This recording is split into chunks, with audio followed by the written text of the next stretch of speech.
एक तर हा विषय महानगरपालिकेचा आहे।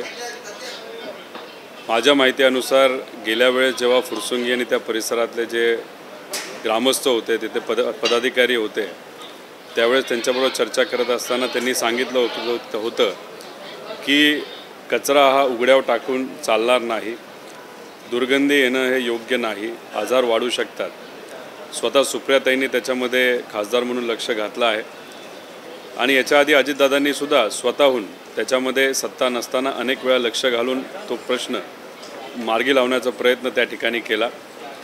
महानगरपालिकेच्या अंतर्गत हा विषय असला तरी मला विश्वास आहे की सुप्रियाताई आणि दादा याच्यामध्ये आणि तिथे असणारे जे सर्व राष्ट्रवादी असेल, काँग्रेसचे सर्व कॉर्पोरेटर लक्ष घालून लवकरात लवकर हा कचऱ्याचा प्रश्न पुणे शहराचा व तिथं फुरसुंगी त्या परिसरामध्ये राहणाऱ्या रहिवासींचा विषय आज सोडवतील असा विश्वास माझ्यासारख्याला वाटतो।